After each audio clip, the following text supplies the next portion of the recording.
Welcome to सखी. सखीमध्ये सर्वांचे खूप खूप स्वागत आहे. खूपच साधा सिंपल पण खमंग असा चिवडा बनवला आहे. कधी-कधी आपली मुले शाळेत असतात किंवा घरापासून दूर असतात, तेव्हा त्यांना काहीतरी खाण्याची क्रेव्हिंग होते आणि मग असा आपण चिवडा बनवून दिला, की तेवढंच त्यांचं जरा मन घरच्या साहित्याने समाधानी होतं. कारण हा चिवडा 8 ते 15 दिवस आरामात टिकतो.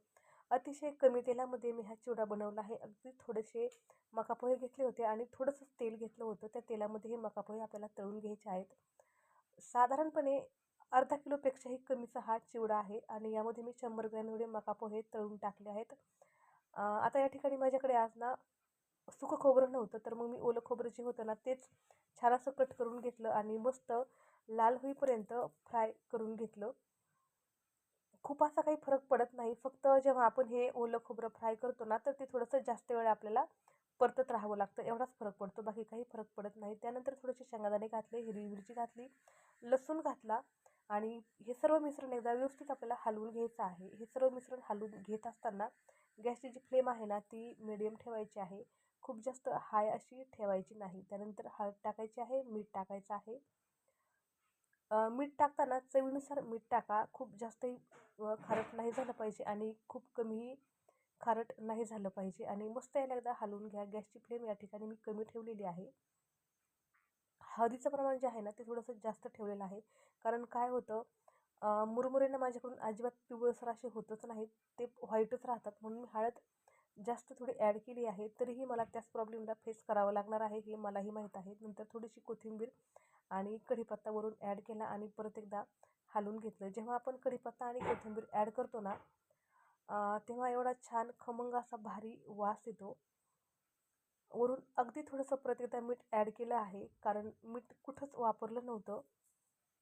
म्हणून 1 चमचाभर एवढंच आपण मीठ यामध्ये ॲड करून घेतलेलं आहे आणि परत एकदा याला छानपैकी 1 ते 1.5 मिनिटं मस्त असं हलवून घ्यायचं आहे.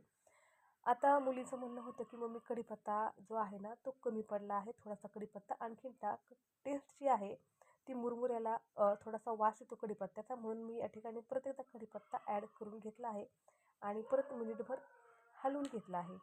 तर आता आपली चिवड्यासाठीची लागणारी जी फोडणी आहे ना, ती तयार झाली आहे. या ठिकाणी मी एका मोठ्या भांड्यामध्ये जे मुरमुरे आहेत ना, ते छान स्वच्छ करून घेतले होते. मुरमुऱ्यामध्ये खूप सारी घाण निघाली होती आणि आज ना खूप कामाची घाई पण होती. खूप जास्त असा माझ्याकडे वेळ नव्हता.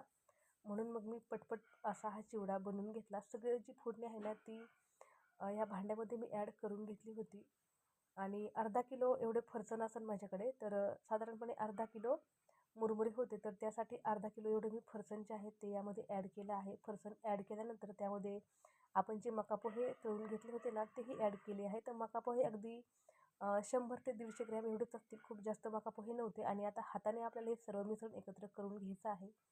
तर झटपट असा मुलांना, म्हणजे जे मुलं-मुली बाहेर राहतात त्यांना देण्यासाठी खमंग असा हा साधा सिंपल घरगुती चिवडा तयार आहे. खूप कुरकुरीत असा याचा आवाज येत होता आणि हा चिवडा 8 ते 15 दिवस मस्त कुरकुरीत असा राहतो. जेव्हा मुलांना भूक लागेल तेव्हा हा चिवडा मुले आवडीने खातात आणि हा घरचा एक पदार्थ आहे म्हणून तर नक्कीच खातात.